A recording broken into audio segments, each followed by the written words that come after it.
Is your love life a rescue mission? Are you always drawn to the brilliant artist who can't pay rent? The beautiful soul who's one bad day away from a relapse? The partner whose immense potential is always just around the corner, right after you help them fix one more thing? If you feel a spark of recognition, then you know how this story begins. It feels like purpose, like destiny. You are the one who truly understands them, the only one who can see the king inside the beggar. You become their rock, their therapist, their cheerleader. It's intoxicating. But you also know how this story ends. With you, exhausted and resentful, feeling less like a partner and more like a parent. You're the hero of the story, but you're bleeding out, and the person you're trying to save doesn't even seem to notice you're wounded. If you are tired of this cycle, if you are ready to stop being the hero in someone else's story and start becoming the protagonist in your own, then you need to know this. That pattern is not a coincidence. It's not bad luck. It is a deep, subconscious script that has been running your life. And in the next few minutes, we are going to expose that script so you can finally understand it and finally break free. It's not a conscious decision. It's far deeper, faster, and more primal than that. It is a form of subconscious recognition. Your nervous system is scanning the environment, not for health, stability, or compatibility, but for a familiar, energetic signature. It's the scent of a particular kind of pain. More specifically, it's the scent of your own unhealed pain, reflected back at you in another person. Your wounds are calling out to their wounds. The great psychologist Carl Jung gave this phenomenon a name: the wound bond. It is the magnetic, often irresistible attraction between two people whose childhood wounds fit together, like a lock and a key. This bond isn't based on mutual respect, shared joy, or healthy partnership. It's based on a shared, often unspoken history of hurt. It feels like destiny, but it's actually history repeating itself. To truly grasp this, we need to get specific, because these wounds are not abstract concepts. They are living energies within us, shaping our decisions. Let's look at 3 of the most common wound bonds. See if you recognize yourself. First, there is the parentification wound. This happens to the child who, due to a parent's illness, addiction, immaturity, or absence, had to become the adult in the family. This is the little girl who became her mother's confidant, listening to adult problems she could never solve. This is the little boy who became the man of the house, shouldering responsibilities far beyond his years. This child learns a foundational and tragic equation: love next caretaking. Their sense of safety and value is derived from their ability to be responsible, to be competent, to fix things. Let's imagine a woman. We'll call her Jessica. Jessica's father was an alcoholic.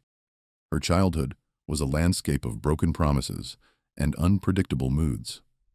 She learned to be hypervigilant, to read the energy in a room, to anticipate her father's needs to keep the peace. She became incredibly capable. Now, as an adult, Jessica is a successful lawyer. She's organized, responsible, and everyone's rock. But her dating life is a revolving door of charming but chaotic men. She dates the starving artist, the guy with bad luck, the man-child who can't seem to get his life together. And she loves it at first. She helps him rewrite his resume. She organizes his finances. She cheers him on. Why? Because when he is a mess, she knows exactly who she is, the capable one. His chaos gives her a sense of purpose and a feeling of control that she desperately craved in her own chaotic childhood. His neediness feels like love because in her emotional blueprint, They are the exact same thing. She is not dating a partner. She is endlessly trying to manage her alcoholic father, hoping for a different outcome this time. Second, there is the abandonment or neglect wound. This belongs to the child who felt emotionally or physically alone. Their parents might have been physically present, but emotionally unavailable, caught up in their own problems. This child learns that love is scarce, conditional, and something you have to earn or fight for. They develop a deep-seated fear of being left, of being forgotten, of not mattering, of not. Let's think about a man we'll call Mark. Mark's parents were workaholics. They provided for him financially, but they were ghosts emotionally. He spent a lot of time alone. He learned that he had to be perfect, to achieve, to be impressive, just to get a few crumbs of attention. Now, Mark is an adult, and he is drawn to women who are incredibly independent, elusive, and emotionally distant. He finds himself attracted to women who are too busy for a relationship, who are hot and cold, who pull him in and push him away. His friends see these women as red flags, but Mark sees them as a challenge. His subconscious is saying, if I can just be good enough, smart enough, charming enough to win the love of this unavailable person, I will finally heal that old wound of being left alone. I will finally prove that I am worthy of love. He is in a perpetual chase, reenacting the desperate childhood pursuit of his parents' attention. The moments of connection are so intense because they offer temporary relief from that deep-seated fear of abandonment, creating an addictive cycle of anxiety and relief that he mistakes for passionate love. Third, we have the unworthiness wound. This is the child who was constantly criticized, compared to others, or made to feel that they were fundamentally flawed. They carry a pervasive ambient sense of being not good enough. They learn that their only path to receiving love is to be perfect, to be useful, to overcompensate for their perceived flaws by being indispensable to someone else. Consider a woman named Anna. Anna's mother was a harsh critic. Nothing Anna did was ever quite right. She got an A, but it wasn't an A+. She cleaned her room, but she missed a spot. The core message she internalized was, you, just as you are not enough. Now, Anna is an adult, and she is a magnet for fixer-upper projects. She dates men with obvious tangible problems: addiction, debt, unemployment. Her role is clear. She will be the architect of his redemption. She pours herself into his transformation, his sobriety, his new job, his repaired credit. These become her achievements. They are external proof of her worth. If she can turn this broken man into a king, then no one can say she isn't valuable. Her love is not a freely given gift. It is a down payment on her own self-worth. She isn't saving him from his demons. She is trying to save herself from the relentless inner voice that tells her she is worthless. These are just 3 examples. But whether it's a wound of chaos, abandonment, or unworthiness, the mechanism is the same. The wound bond feels so powerful because it's not a conscious choice. It's a subconscious compulsion to return to the scene of the original crime, the original pain, and to try and write a different ending. But you can't, because you've cast your partner in the role of your parent, and you've cast yourself in the role of the wounded child, hoping to finally get the love you needed. It is a play destined to repeat the same tragic ending, night after night.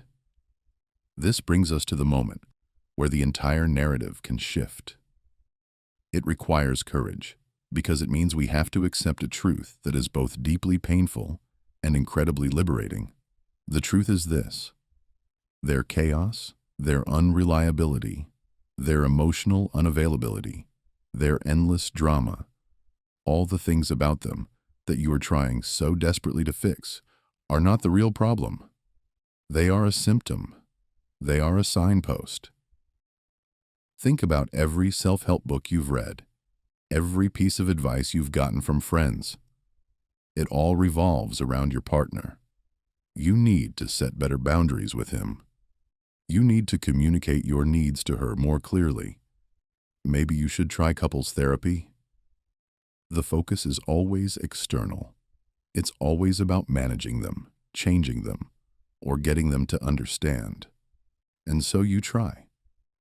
You read books on communication. You drag them to therapy. You write out your boundaries, and you get exhausted because you are engaged in an impossible task. You are trying to fix your reflection by screaming at the mirror. So let's pause here. Take a deep breath. What if we've been asking the wrong questions all along? What if their unreliability isn't the curse you think it is? What if their emotional distance isn't a wall, but a doorway? What if the single most frustrating, maddening, and painful aspect of your relationship wasn't a mistake at all? What if it was a gift wrapped in sandpaper? Because here is the secret that can break the spell. Their chaos is a map. And every trigger, every frustration, every moment of despair is a big red X marking a spot. But the treasure is not buried in their land. It's buried in yours. Their behavior is a perfect, divinely calibrated mirror, reflecting back to you with excruciating accuracy the exact parts of your own inner world that are begging for your attention. You have been given a flawless diagnostic tool. Let's see how this map works. Let's say your partner is chronically unreliable. They say they'll be home at 7, but they wander in at 9 with a casual apology. The external reaction, the one you've been practicing for years, is frustration, anger, a lecture about respect and consideration. You try to control their behavior, but now we read the map. You stop. You turn inward. You ask, what is the feeling underneath this anger? And as you sit with it, you realize the feeling is not anger. It's a cold, sinking feeling of panic. It's the feeling of not mattering. It's the fear of being forgotten. So you follow the map further. Where have I felt this exact feeling before? And the memory materializes. You're 6 years old, waiting on the school steps. All the other kids have been picked up. The sky is getting dark. And you feel that same cold panic, that same feeling of being forgotten. You realize your reaction to your partner's lateness has almost nothing to do with your partner. It is the 6-year-old inside of you, screaming in terror. Your partner's unreliability is the key that unlocks that unhealed memory. The map has led you to the treasure, an unhealed abandonment wound. Let's take another example. Your partner is emotionally shut down. You try to talk about your feelings, and they go blank. They change the subject, or they retreat into their phone. The old you would push harder. You would try to pry them open, to make them connect, to teach them how to be intimate. But the new you reads the map. You notice the frantic energy in your chest, the desperate need for them to see you, to validate you. You ask, what am I so afraid of right now? And the answer comes. You're afraid that if they don't reflect your feelings back to you, then your feelings aren't real. You're afraid that you will disappear. You follow the map back in time. You remember being a teenager, excited about an accomplishment, and sharing it with a parent who just grunted from behind a newspaper. You remember that feeling of your own joy, just dissolving into thin air, unrecognized. And you realize your desperate need for your partner to be your emotional mirror is a direct result of never having been seen by your parent. The map has led you to a deep wound of emotional neglect. This changes everything. It means that every frustration is an invitation. Every argument is a classroom. The relationship is no longer about trying to change them. It becomes a spiritual practice of using your reactions to them as a guide back to yourself. You stop being a savior and you become an archaeologist, excavating the ruins of your own past. The goal is no longer to fix them. The goal is to thank them, silently, for showing you so clearly where you yourself need to heal. This is the beginning of true freedom. This brings us to the core illusion, the engine that has been driving this entire pattern from a place of deep shadow. You are the misplaced hero. The grand, noble, exhausting effort you are expending to save your partner is a case of mistaken identity. The person you are so desperately trying to heal, the one for whom you are sacrificing everything, is a past version of yourself. Within every chronic savior, there is a ghost. It's the ghost of a child who was forced to be resilient when they should have been allowed to be vulnerable. It's the ghost of a teenager who had to be the family peacemaker when they should have been navigating their own messy adolescence. It's the ghost of a younger self who felt powerless in the face of chaos, neglect, or criticism, and who desperately needed a hero to step in and say, "I've got you. You can rest now. I will protect you." But that hero never came. So you became that hero. It was a brilliant survival strategy. You learned to be strong, capable, and hyper-competent. And now, as an adult, your subconscious is on a relentless quest to find a stand-in for that powerless younger self, so you can finally stage the rescue that never happened. When you see your partner's vulnerability, their struggle, their self-destruction, your conscious mind sees an adult you love, but your subconscious mind sees a projection. It sees the child who was scared and alone. It sees the teenager who felt unworthy. Your heroic impulse is not just love for your partner. It is a time-traveling attempt to save yourself. You're trying to reparent your partner as a way to vicariously reparent yourself. This is why these relationships feel so incredibly high stakes. When your partner rejects your help, ignores your advice, or repeats the same self-destructive behavior, it is not just a simple frustration. It is a deep, soul-level wound. It feels like your original attempt to save yourself has failed all over again. Their failure to get better feels like your failure. Their pain feels like your pain, because on a subconscious level, it is. You have fused your sense of self-worth with their recovery. This is a recipe for catastrophic burnout. There are even deeper layers to this. Jungian psychology talks about the shadow self. The shadow contains all the parts of ourselves that we have repressed or denied because we were taught they were unacceptable. If you were raised to be the good girl, your shadow might contain your anger, your selfishness, your wildness. If you were raised to be the responsible man, your shadow might contain your vulnerability, your creativity, your desire to be cared for. Often we are magnetically drawn to partners who live out our shadow for us. The responsible, stable accountant finds herself irresistibly attracted to the chaotic, free-spirited musician who lives moment to moment. Why? Because he is acting out the spontaneity she was never allowed to express. Her desperate attempt to save him, to make him more responsible and organized, is actually a subconscious attempt to control her own repressed shadow. She is trying to tame the wildness in him that both fascinates and terrifies her in herself. Then there is the concept of the anima and animus, the idealized inner masculine within a woman and the idealized inner feminine within a man. In the beginning of a wound bond relationship, we are often not seeing the real person at all. We are projecting this perfect, idealized inner image onto them. This is why the connection feels so magical, so soulmate-like. We are literally falling in love with a part of ourselves. But no real human can live up to that perfect projection. Inevitably, the mask slips. We see their flaws, their humanity, their brokenness. And it is at that moment that the dynamic shifts from adoration to a project of restoration.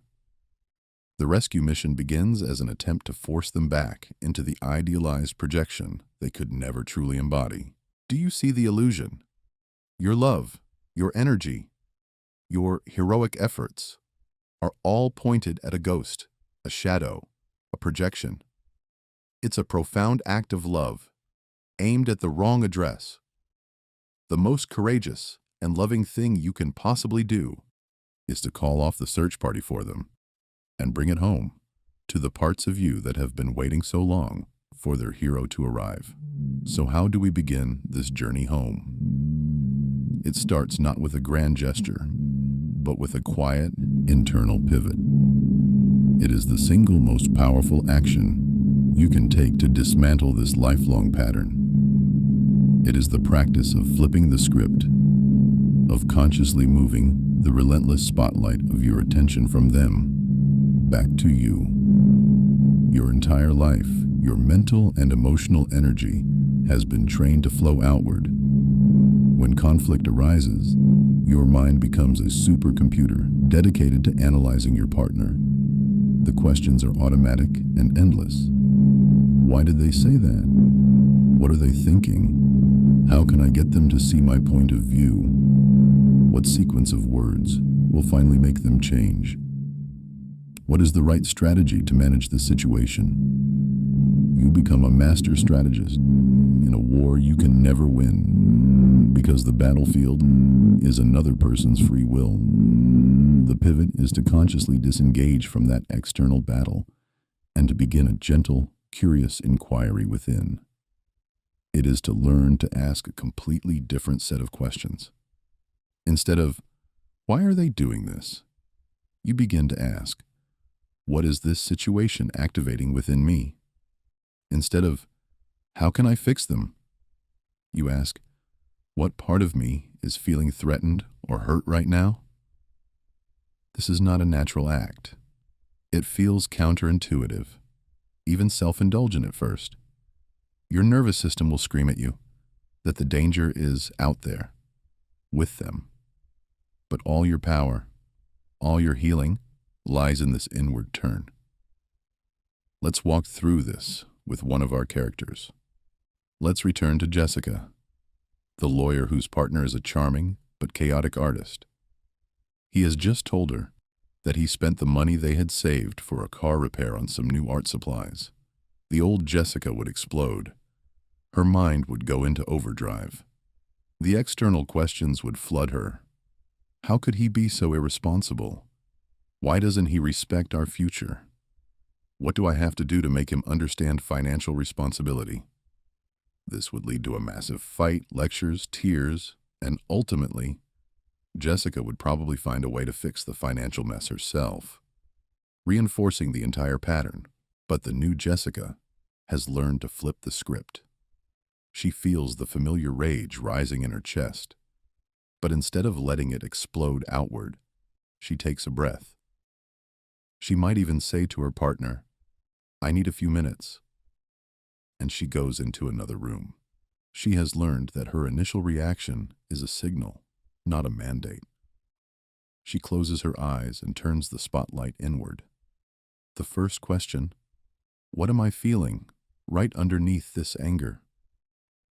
She scans her body. Her jaw is clenched. Her stomach is in a tight knot. She feels a hot, prickly sensation all over. Underneath the anger, she identifies a powerful feeling, terror. The second question, what is this terror afraid of? She listens to the voice of the fear. It's saying, everything is going to fall apart. Nothing is safe. I am all alone in this. I have to control everything, or we will end up on the street. The third and most important question: where have I felt this exact feeling before? She lets her mind drift back. The memory comes instantly. She is 10 years old. Her father has just been fired from another job for drinking. She overhears her mother on the phone, crying about not having enough money for the rent. And little Jessica feels that same hot, prickly terror. That same feeling that the world is an unsafe, unpredictable place, and she is the only one who can hold it together. In that moment of quiet reflection, she has a profound realization. Her rage at her partner is not truly about her partner's irresponsibility. It is the reactivated terror of a 10-year-old girl who lived in constant financial and emotional insecurity. Her desperate need to control her partner's finances is her inner child's desperate attempt to finally create the safety she never had. This changes everything. She is no longer a victim of her partner's behavior. She is a compassionate witness to her own unhealed trauma. Now she moves to the final healing question. What does that little girl inside me need to hear right now? She places a hand on her own stomach, where the knot of fear is tightest, and she speaks to that inner part of herself, silently or out loud. I know you're scared. I feel it. You learned a long time ago that you had to be in control of everything to be safe. But I want you to know something. I'm the adult now. I am capable and resourceful. I can handle this. You don't have to be in charge anymore. I will keep us safe. You can rest. As she does this, she feels the knot in her stomach begin to loosen. The hot rage subsides, replaced by a wave of sadness and then a sense of calm. She has not tried to change her partner. She has attended to herself. She has become her own hero. Now, from this place of calm self-possession, she can decide how to address the actual practical problem of her partner's behavior. The conversation will be entirely different. It will not come from a place of triggered parental rage. It will come from a place of adult clarity. She can state her boundaries, discuss consequences, and make decisions about the relationship, not as a reaction to her past, but as a choice for her future. This is the practice. It's not a one-time fix.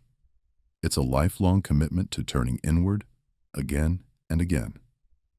It is the slow, sacred work of disentangling your present from your past and becoming the safe, loving parent to yourself that you always needed. This is the path that leads not just to a healthier relationship, but to a profound and unshakable sense of your own wholeness. When you commit to this inner work, when you finally hang up the savior cape and call off the rescue mission, the landscape of your life begins to transform in ways you cannot yet imagine. You stop seeking relationships that feel like a job, and you become available for a partnership that feels like a home. This shift brings with it gifts, surprising in their power and simplicity. First, you discover the profound peace of authentic connection.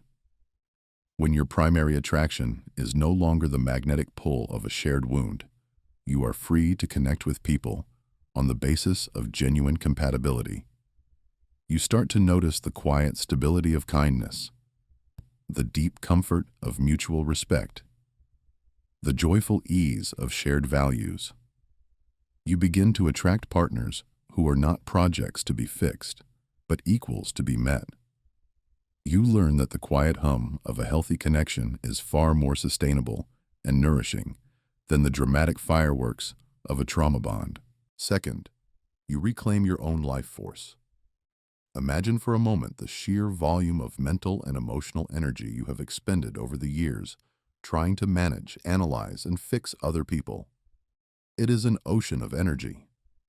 When you call that energy back home to yourself, you suddenly have the resources to build your own life. You can pour that energy into your career, your friendships, your creativity, your own healing. You start to remember the hobbies you once loved, the dreams you put on hold. You are no longer a supporting character in someone else's drama. You become the protagonist of your own beautiful unfolding story. And third, you finally experience real intimacy. True intimacy is not possible in a dynamic of savior and victim, parent and child. That is a relationship built on need and dependency. Real intimacy can only flourish between two whole individuals. It is the breathtaking vulnerability of being seen and loved for exactly who you are, flaws and all, by someone who is not trying to change you, but is committed to championing you. It's a partnership where both people are dedicated to their own inner work, and they support each other in that journey. Love ceases to be about filling a void and becomes about sharing a fullness. This inner work doesn't automatically mean you must leave your current partner, but it does mean the fundamental contract of the relationship must be renegotiated. It must transform from one of rescuer and rescued to one of two sovereign equals, both responsible for their own happiness and healing. Whether that transformation is possible is a discovery only you can make. From a place of clarity, not compulsion. But the journey begins not with an ultimatum to them, but with a promise to yourself. A promise to no longer abandon yourself in the name of saving someone else.